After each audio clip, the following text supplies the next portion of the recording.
guys, welcome to my YouTube channel, Kelsey Gym. I am Kelsey L. Wise. My friends call me Kels. I'm so excited that you guys are here today. I wanted to share an episode with you about a book that I've been reading. This year my goal is to read more books, and so I would like to share some of the things that I read and learn from these authors and different perspectives that they give me, and just wanted to get your idea of some of the things that I've learned. So let's get into it. So the first book that I want to share with you guys that I've read this year is Girl Stop Apologizing by Hollis. And it was a really great book. Apparently it's a part of a series. One of the books within that series is Girl Wash Your Face. I haven't watched it yet. I haven't read it yet. So I'm looking forward to reading that eventually though. Okay, so yes, we're gonna go over this book, but I don't want you guys to use me as an excuse to not read the whole book. I definitely want you to read the book for yourself, because you definitely need to learn something for yourself that may not apply to me. I think this book is really great for women who are trying to overcome mommy guilt. She's talked about that on her journey. I think this book is great for women who are trying to take that leap of faith and make a change in their life and they're scared.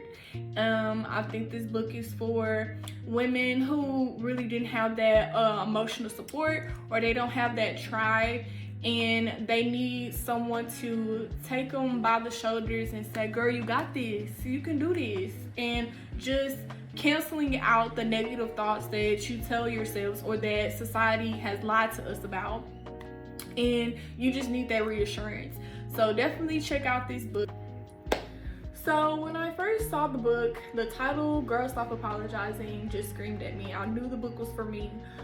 Before I skimmed through it, I thought the book was going to be about girl, stop apologizing for who you are, stop apologizing for being different, stop apologizing for being ambitious, for having goals, for how you want to pursue those goals, and for stepping outside the box. And all it is pretty much about that, and it helps you get through the trials and the feelings and just different types of phases of going through achieving your goals. I really like how she breaks down the book into 3 ways. She breaks it into excuses we tell ourselves, behaviors we should adapt, and or behaviors we should stop, and skills that we should adapt and we should develop. So I really love that style.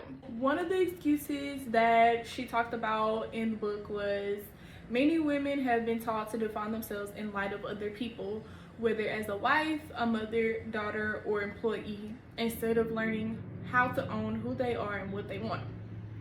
And when I read that, I'm just like, bro, that's so true, because you hear so many stories about women who get divorced and then their identity is forgotten as an individual, because if they're married, if they're a mother, then they're totally about being a mom and what the kids want and what the kids need and their activities. And then it comes to being a wife and what the husband needs and taking care of the household, and they just forget who they are as a woman, as a person. They forget about their dreams, they forget about their goals.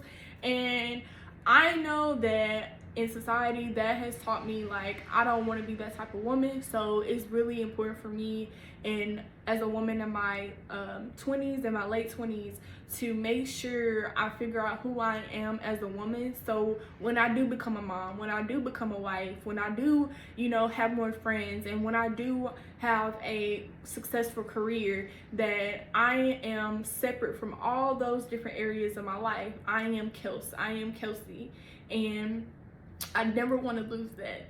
So I definitely think that we need that reminder. So the next thing that she talked about was, I had been taught to play small, but I had been born with a heart that only dreamed big. The heart and all it encompassed had been built into me while I was still forming.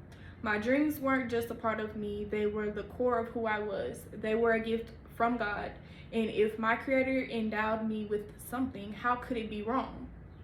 And so I really resonated with that because I wouldn't necessarily play small, but I would subconsciously play it safe because I was kind of barely taught the fundamentals of adulthood. So it was kind of hard for me to take risk, and really my fear was to fail.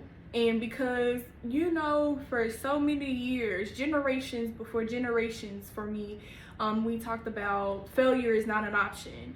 And now in society, in our generation, they're kind of embracing failure and being more honest about failure is going to happen. It's just a matter of you getting back up.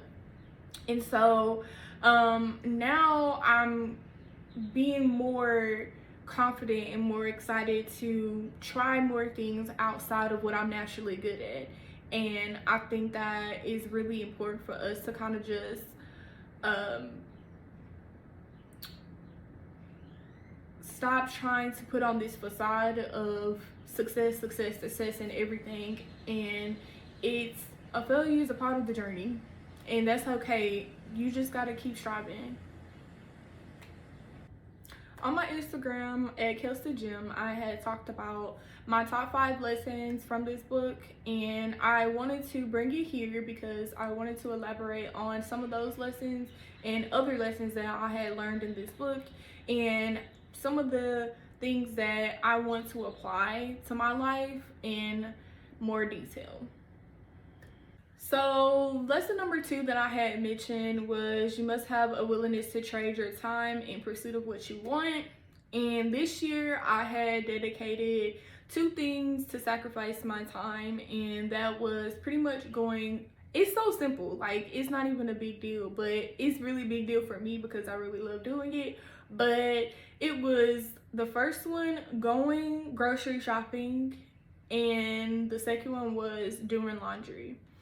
So I pretty much order my groceries from Instacart now, and it saved me so much time going, being stuck in traffic a little bit, standing around in Walmart, because that's my favorite place. Okay, people talk about Target is their place, Walmart is my place. Okay, I just grew up off Walmart. I love Walmart.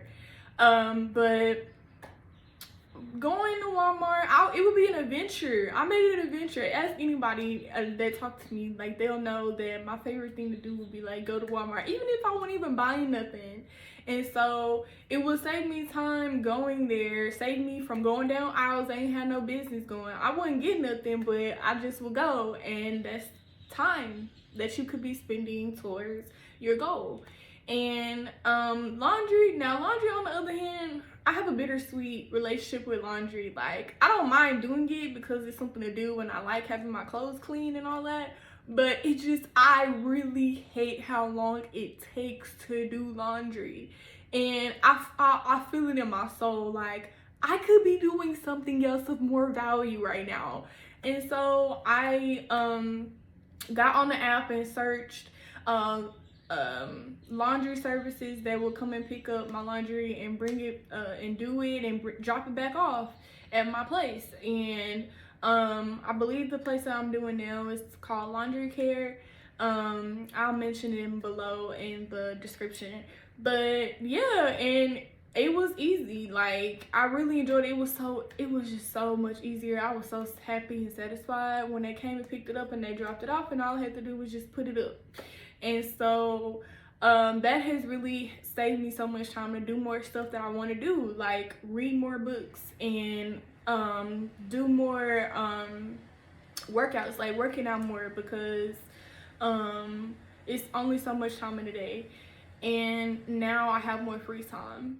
And now I'm embracing this journey on social media and being an influencer and stuff like that. So I'm happier now. I'm excited. I'm going in the right direction that I want to.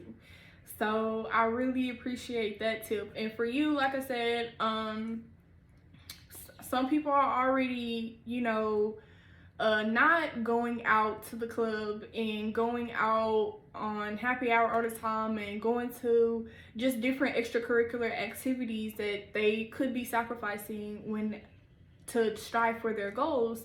So for me, I'm not doing that. So I had to find other areas in my life where I could cut time and sacrifice time, and that was those two that I picked, and it's working out so far. I'm being more productive. Okay, so this next excuse that she said that we tell ourselves is, I'm not enough to exceed.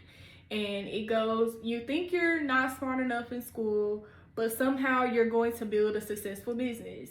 You think you're not dedicated enough, but you're going to attempt writing a book. And so what happens too often is that you subconsciously decide that you're going to fail before you ever even attempt to succeed.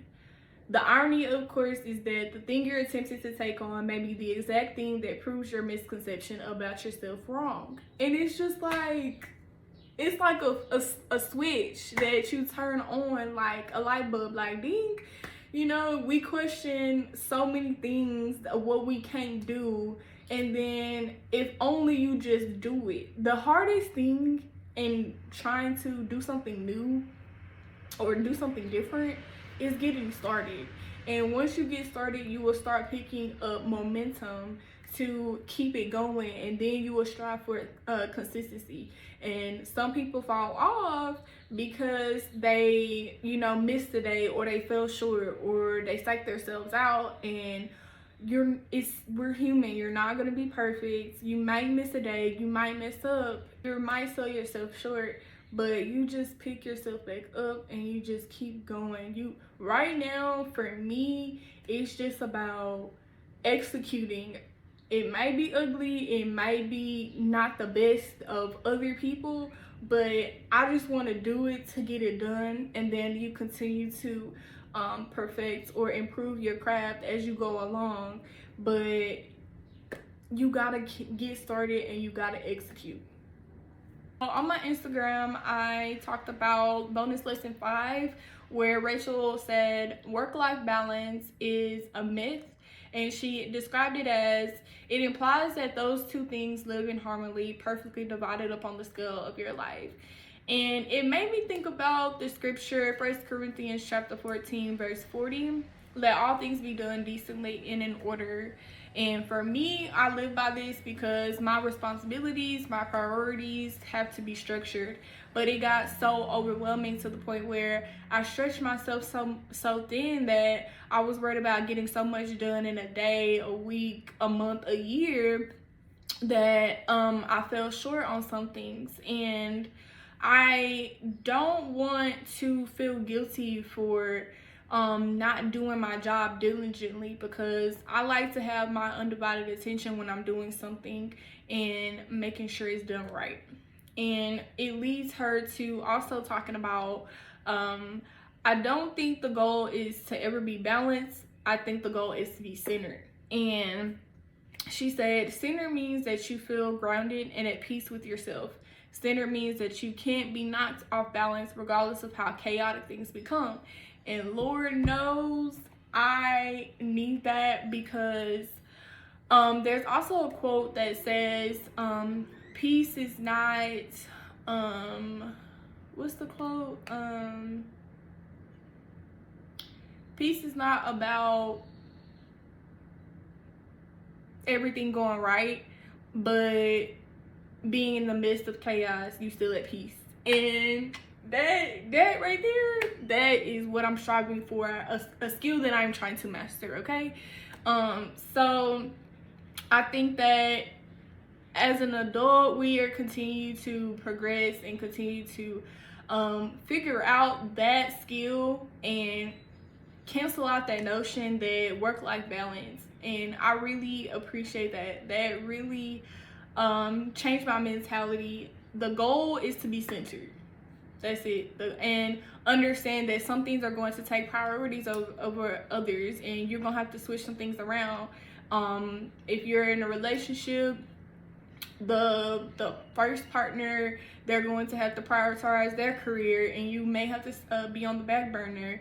Or you may have kids, and the kids are going to have to be a priority, and some of the things that you're trying to do are going to have to be put on hold for a little bit. But if you are conscious, aware of what you're trying to strive for in the long run as your long-term goals, then everything is on pace, everything is on track, and it's all good. It's all gonna work out. One thing that I love about this author, Rachel Hollis, is it was so many, you know, phrases and different gimmicks that society like talks about, and she doesn't necessarily follow the crowd and agreeing with some of those phrases and those quotes and stuff. And one of them was, you know, the quote, "Fake it till you make it." She said in the skill confidence chapter, I hate that phrase because it implies that you've got nothing else to back it up. There's a big difference between faking something that you have no idea how to do and having the confidence to step into a role that you don't have full training for yet. And that's really, she just broke it down so simple. And I don't really like that phrase either, because it just, I don't like anything fake, really. Because if I'm not feeling it, I'm not feeling it. I'm gonna tell you in the most respectful way. I don't like being in fear of not knowing how to do something and you judging me for it, because we are all learning. My main quote of my main philosophy of how I live life is I'm a student of life. I'm always learning. I'm always willing to learn. I love learning. I enjoy it. I enjoy people putting me on game, and then I enjoy sharing it with people if you're willing to, you know, learn. And so when she says that, it just, it's so rare when you hear people who are not with the just because everybody thinks it or just because everybody says so type of mentality. So you'll get more stuff like that in this book when she talks about stuff that she just don't agree with or she not down with. So definitely check that chapter out. That was, again, the skill confidence chapter. The last thing that I want to leave you that really resonated with me, if I didn't get anything from this book, I got this part from, it's still from the excuse I am not enough chapter, and it reads, "Not having the knowledge just makes you teachable, not stupid. Not being in shape just makes you moldable, not lazy. Not having the experience just makes you eager, not ignorant. Flip the script and force yourself to the positive where you've only seen negative. What are the advantages of not knowing, not understanding, not conquering, not having, not achieving your goals yet? The yet matters. The yet reminds us that we have a whole week, month, life ahead of us to become who we were made to be. You are enough today as you are. Stop beating yourself up for being on the beginning side of yet, no matter what age you are. Yet is your potential. Yet is a promise. Yet is what keeps you moving forward. Yet is a gift, and you are enough to get to the other side of it." Bruh, my heart is like, I want to cry, I want to scream, I want to like go, yeah, like I want to go so hard when I hear that, like, because I really, there's nothing else to say. She said everything. Rachel Hollis, she really did that. Like, for me, all I got to say is, if you can't do this don't do this for nobody else but yourself. Like, really, truly, for me, what I'm on in my life, I have my grandmother, my brother, my close family members, my circle, my cousins that I do a lot for, that I want to be an example for.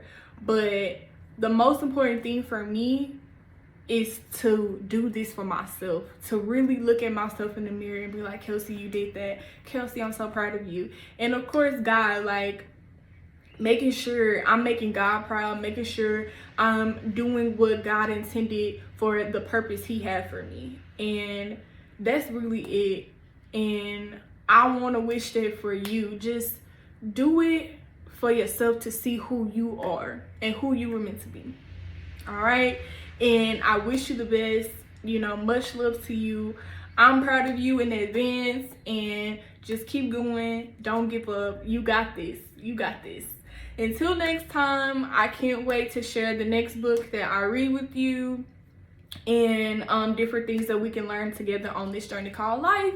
So I appreciate you guys for being here and staying, and thank you again. Deuces. You have to put the work in. That's just what we gotta say. You just gotta put the work in. Okay. Okay. That's not good. Laughing, dude. I can't stop laughing. Okay. Take four. We're gonna get it. Okay.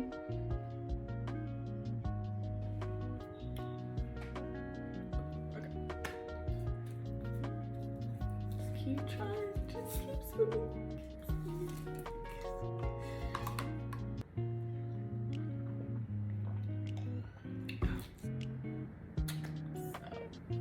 See what's next. Okay, we're doing it. Okay, what's next? Need more lip gloss.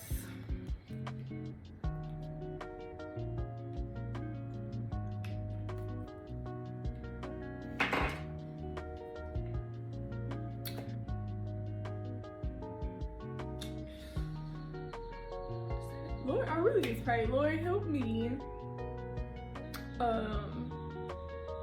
Say what you need me to say and not say nothing that I don't need to say, and just have fun and be confident and just keep trying and just enjoy this. Okay, just enjoy it. Okay, it's hard for me to look at the camera when I'm trying to look at myself. Okay, we'll do that one more time. How we can, God, I can get this part down. I can get it down. Okay. I like that. That was good. We gonna rock with it. We got this.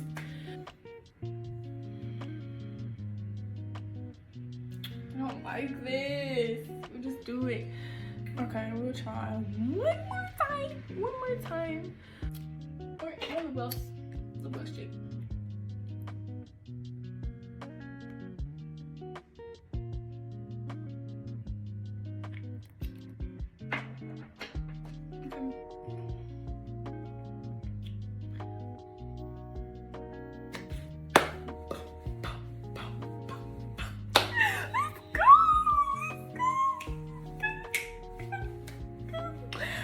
Okay.